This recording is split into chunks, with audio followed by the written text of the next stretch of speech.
Everyone is in their morning routine. Aunt Glad has what looks like a cartoon chemistry set, mixing concoctions. Riot is running through a morning kata in full mirror armor. Grandpa grumbles that his own mirror arms, from holding the door shut for 15 years, can't be matched, whatever that means. Riot ignores him. Calm is in full gear mode, fussing over her three-headed axe. The hammerhead's crooked teeth are sharp and goofy. The second head, with its handlebar mustache, shines proudly above what is basically a 3-foot nose pick. Not the kind Grandpa uses at the dinner table, but a literal pick. And her long spiked hair is just as sharp, wrapping around to form the third head of the axe. In battle, it flows and shifts, angling itself toward whatever strike promises the best impact. Grandpa is planking. He's jammed a sword into the ground handle first, set a hot lava coal on one side, an icicle on the other, and a sharp piece of reef just beneath his face. And he's asleep, using the reef as a pillow. That's when the prince's crystal chariot drifts down the new mirror waterfall connection like a royal limousine. A rolled-up wet carpet spills out the door, and the prince strides across it, stopping in front of Grandpa Fury. The old man barely cracks his left eye open. "Wake up, old man. Jellyfolk don't have debts. We have a grand feast for you, for saving us, just like you wanted." Grandpa mutters, "No, we already had that feast. Did I hit you on the head too hard?" The prince colors brightly. "That tiny snack was for the pop-up legendary games, where I won in grand fashion. That is what the historians are recording, though you ultimately lost. We competed. We did well. Well, I was grand, and you did try." Fury opens both eyes now, unimpressed. The prince shifts, a little less sure. "This one is different. This one is gratitude. Isn't that what you originally came for? My parents' table waits. The nursery is set. My parents have returned. While I was busy letting you show off, the king and queen were away at the nursery. The move is completed." Riot sighed, dragging his hand across his helmet. "Aunt Glad, I really need a better solution. I don't want to be a frog again." Aunt Glad barely looked up from her bubbling glassware. "Dear, when you already have something that works?" "Not a frog again," Riot interrupted, scowling. Her grin spread sharp and wide. "Then you're in luck. I've been inspired. If the Jellyfolk can control their transformations, surely the family's armor-bearer can do the same. I call it shapeshifty serum." Riot frowned. "Why can't the family armor-bearer just use your bubble tech instead?" That struck a nerve. Aunt Glad went pale, then furious. "No, no, no, absolutely not. Even if you signed an NDA, I wouldn't trust you, not even family." She slammed down a vial, muttering about patents and liability. "Bubble pods are off the table. Do you have any idea how many ants had to drown for me to get that formula right?" Riot blinked. "What?" "Exactly," she snapped. "You want bubbles? Get your own grant money. Mine's tied up in fermentation experiments. Bubbles are crutches anyway. Real adventurers build lung capacity with suffering." She huffed, waving him toward the serum. Riot gave in and swallowed the shimmering mixture. For a heartbeat, it looked triumphant. His armor gleamed, his form stretched into something sleek translucent, and then he was a shark. 3 seconds later, he wasn't. Impulse had hijacked him. Every mood, every whim, even stray thoughts twisted his body. Scared, a guppy; angry, a dolphin; annoyed, an eel that promptly shocked itself. He had zero control, flickering through silhouettes like a broken lantern slide. Only when his energy burned down did he stabilize, into, of course, a squat strawberry frog. Calm leaned on her axe, unimpressed. "Cool shade of pink, bro." Riot's frog face rippled into a dragon snarl. "Love you too." Calm rolled her eyes. "Why don't you try something with gills, because I'm not sharing my snorkel with you." She vaulted forward, her three-headed axe doubling as a grappling harpoon. With a single throw, she caught the waterfall's edge, yanked the line tight, and slingshot herself into the roaring water. She vanished through the mirror's surface and zipped straight into the ocean beyond. Aunt Glad only sniffed. "Go ask the other ants if you want bubbles.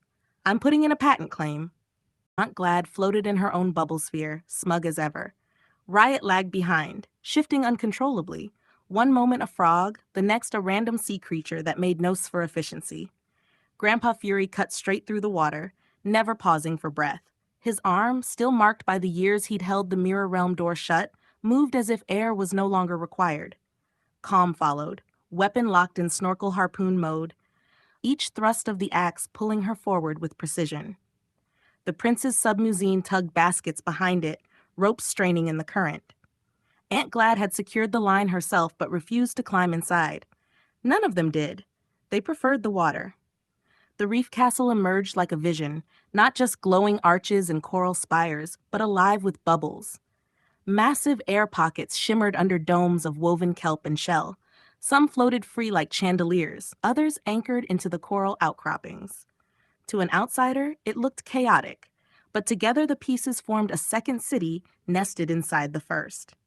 The largest bubbles had been carved into vertical shafts for the ants. Each lumbering worker wore a segmented air pack strapped to its body, able to vent or fill chambers around its legs. By choosing which feet had lift, they scuttled sideways across bubble walls, climbed ceilings, or dropped down in zigzags like elevator crabs. Overhead, the plaza ceiling shimmered with their silhouettes, mandibles clacking like metronomes. Inside the shared bubbles, orientation lost meaning. Jellyfolk stood serenely on the surface of the water like living holograms, while ants clung to walls and ceilings. To human eyes, it was dizzying, an Escher painting of insect legs, rippling light, and floating tables. But for the jellyfolk, this was diplomacy at its most perfect. Everyone had footing. No one drowned. Then came the ripple through the plaza. The king and queen had arrived. The king loomed immense, a squid-shaped diplomat whose split-colored glow shifted with his moods. One half of him pulsed red and pink, the other blue, purple, and green, as if judgment itself wore flesh. Draped across his head was something that resembled a colonial wig, though no one could decide whether it was clothing or a living pet he dignified into fashion. The queen chose a stranger grace. She appeared as a translucent woolly rabbit, kangaroo-sized, her webbed forepaws gliding across the floor. She hopped forward lightly, ears trailing ribbons of light until she stood at his side. Elegance radiated from her form, but so did playfulness, a shape no one would dare mistake for weakness. The queen spoke first, skipping pleasantries. "We must apologize. Our son challenged you to games before proper introductions could be made. That was not the impression we wished to leave." The king's voice followed, resonant as tide. "We only hope our reputation has preceded us." The queen leaned toward him with a soft glow, her words flowing smoothly. "Most of what you've heard is true. Not all, of course. No culture is perfect. But we lead by example, not excuse." Her ear flicked against his arm, ribbons of light brushing him like a casual touch. The king straightened, his colors firm. "That is partly why you came to our rescue without ever meeting us. You knew the benefits we jellyfolk offer, even while we were occupied." Aunt Glad tilted her head, eyes sharp. "Well, actually," Grandpa Fury cleared his throat. His tone turned oddly stiff, formal. "Actually, we'd never heard of the jellyfolk until you filled the vacancy." Aunt Glad smirked, covering for him. "What my brother means is, we don't know much about any ocean folk, jellyfolk included, but our reputation as heroes is true as well, though maybe not with quite the right hand gestures." The plaza pulsed scandal colors. Half the crowd flickered crimson, half green. The prince blurted over the murmurs, trying to smooth it. The family jewels were never in danger. It didn't help. Everyone knew he'd only managed one victory in 30 contests, after 19 straight losses. The king and queen's glow dimmed in quiet disapproval, while gossip rolled like a wave, scandal pink and mocking green. The king steadied his light, half burning deep red, half cool blue-green. "Then perhaps we should show you, instead of asking you to guess at shadows. Besides, we haven't seen it ourselves yet either, other than some signatures." The queen leaned in again, almost affectionate. "You're much too modest, dear. I know you made models of every option." The king chuckled softly. "Shh, don't ruin my showmanship. I'm not just the Jellyfolk King right now. I'm your guest tour guide." With a flourish, his glow reshaped, and on his head appeared a conductor's cap. Or maybe it was just his crown pretending to be one. Either way, he wore it proudly. The Royal Banquet Hall. They were guided into a vast air bubble chamber grafted onto the reef castle. It wasn't just a room, it was a spectacle of engineering. On the left side, the floor was flooded in knee-high water, perfect for jellyfolk to glide in and out of form. On the right, the hall was dry and formal, chandeliers glowing like captured reefs. At the far end, the bubble opened into a grand ballroom where ants marched across walls and ceilings, their bubble packs gleaming in the light. and then the food arrived. At first, it seemed like a normal procession of trays, servants carrying platters toward the long tables. But then came the clatter. The heroes leaned forward, realizing it wasn't servants at all. It was a toy train, winding across the banquet floor. Car after car rattled by, each loaded with something stranger than the last. Glowing fruit plucked from trench gardens, smoked lava crabs whose shells still glimmered faintly with heat, desserts shimmering like stained glass, bending the chandelier light into rainbows. The train looped behind an archway, vanished for a time, and then clattered back 20 minutes later, cars stacked even higher with new dishes. It never seemed to end. The queen gestured as though this were nothing unusual. This is who we are. We build, we connect, we share. If our reputation has not reached you, then let the truth speak for itself. Grandpa Fury's jaw twitched. For a breath, it looked like he would scoff again. Then his eyes widened as the train looped around once more, heaped with delicacies, his mouth shut with a grunt. From their seats, Jellyfolk residents stole glances at the visitors. Some shimmered gossip colors. Others tried to hide quick smiles. A few ants clicked their mandibles in what might have been applause or curiosity. Aunt Glad leaned back, unimpressed. All this spectacle and not a single bubble patent credit. Calm, elbowed Riot. Bet you transform into a shrimp next, just to blend in. Riot smirked, scales rippling along his arm before he forced them back. Better than a frog, getting the hang of it. His skin flickered pink, then steadied again. Not perfect, but progress. The king watched all of this with delight, his glow shifting like a spotlight across the room. He slid an affectionate glance toward the queen, then flourished one arm as though conducting an orchestra. Well then, he announced grandly, if our feast is endless, surely our halls deserve equal attention. Shall we? The queen smiled, indulgent. Perhaps a tour, then. Even we have yet to walk the newest halls. We trusted the plans, believed them best for all. But the truth is, the king leaned in, his light deepening to a dramatic blue. We too would see what has become of our city. The underwater tour began behind the reef castle, where a sprawling docking bay had grown into a second city. Coral arches rose in sweeping curves, each doubling as a slip for submarines and trade barges. Ants in air pocket suits clattered down translucent walkways, crates strapped to their backs. Overhead, jellyfolk swam in the forms of dolphins, penguins, and manta rays, their luminous bodies trailing bundles of goods. The reef itself seemed to hum with traffic. Water tubes hissed like arteries, glowing signposts flickered in every direction, and regulated currents flowed like highways. The whole place moved with dizzying precision, a choreography of species and trade. The king spread his arms wide, his glow brightening into spotlight white. Our trade hub, he declared, as if unveiling a stage. Order, balance, and opportunity, all beneath the waves. The queen's ears brushed his side in a teasing glow. You forgot to say efficient, dear. He grinned, unbothered. That too. Locals stole glances at the visitors. A group of teenagers sipped kelp foam lattes inside a smaller dome cafe, not even pretending to be impressed by the water parades outside. One jellyfolk server leaned to another, whispering colors. Those are the surface heroes. The whispers spread like ripples. Aunt Glad, distracted by a chemist's stall, veered away from the group without a word. She was already grilling the stallmaster about molecular breakdowns and hybrid coral fusions before anyone noticed she was gone. They pressed on into the glow of a bathhouse where steam curled through the water. Scents of salt, mint, and pressed kelp filled the air. Inside, jellyfolk had taken human female shapes, their smiles knowing, their eyes liquid. The crowd murmured, the hero, the one who saved the hatchlings, the one who spared the lionback turtle. Before Riot could argue, hands reached out and pulled him into the mist. Fair massage, fair bath, come champion. Wait, hey, he barked, but he was already gone, dragged into warmth, laughter, and scented steam. Calm sighed. Cool shade of pink, bro. The king chuckled, turning to the queen with a showman's shrug. Even our bathhouses are. Persuasive. The tour wound on past entertainment domes, where squid shooting games splattered ink across bubbles, and an arena buzzed with playful combat. Ink balls sailed like fireworks. Water slides coiled through the walls, a Ferris wheel rose toward the surface, and a roller coaster vanished into daylight above.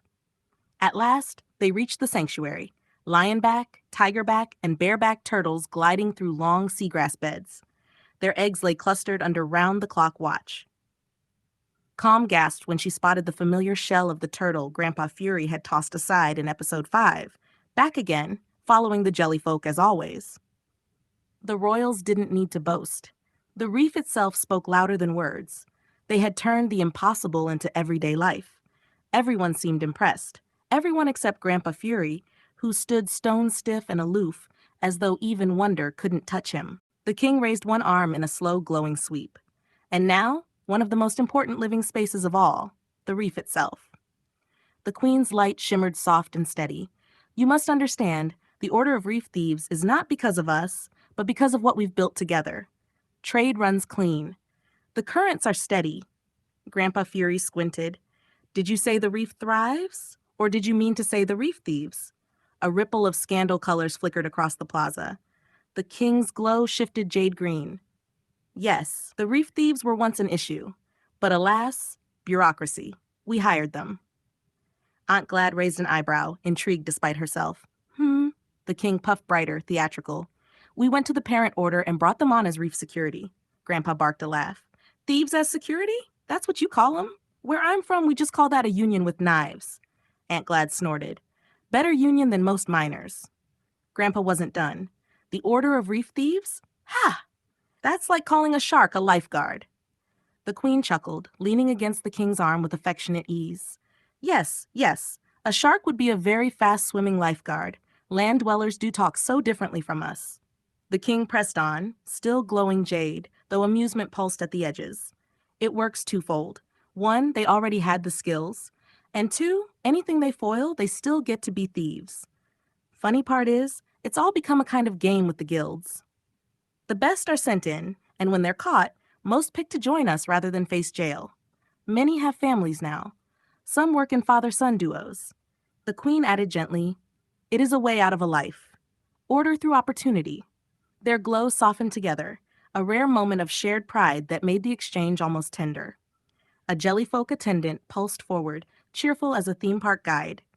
And on your left, you'll see the ant corridors, marvels of ventilation and poor workplace safety. Aunt Glad sniffed. Only under the sea could thieves get promoted to orderlies. Grandpa grumbled. Next thing you know, they'll knight a pickpocket and charge me for the ceremony. The group drifted on, and the guide announced again, and on your right, the Venus whale traps. Don't stare too long. They bloom to feed about once a month. Riot, still damp from the bathhouse, wavered between an anglerfish and a lobster. The half-torn bathrobe tangled around him like seaweed threads. Wait, is that part of the tour? Calm smirked. It is now. Focus, bro, before they put you on display. Riot huffed, flaring into a puffed-out pufferfish. The last scraps of robe dispersed into the current, bubbles spiraling up around him. Aunt Glad folded her arms, unimpressed by the grandeur. Steady currents? Pa, that's half the fight won already. Don't pretend you didn't design it that way. The king's glow darkened, then steadied.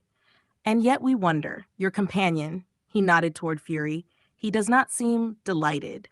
Calm smirked. Oh, don't mind him. He wouldn't crack a smile if the sky split open and rained goldfish. Riot gave a slow nod, his skin flashing faint octopus patterns before he wrestled them back. It is impressive, though. The light alone makes my scales hum. Grandpa Fury's answer was a grunt. The royals exchanged a glance. For a heartbeat, their colors dimmed, like doubt clouding ink. The queen's voice softened. Perhaps we've misjudged. Not all visitors welcome what we've made. Some even call us traitors for the currents we share. The king followed, low and formal. If our work offends, speak it plain. We would not force marvels upon unwilling eyes. Grandpa Fury lifted his chin, tone measured, formal as stone. I see what I see. No more, no less. Aunt Glad snorted. Cryptic as always. Don't take it personal. He's allergic to compliments. Calm chimed in, smoothing it over. What she means is, we're impressed.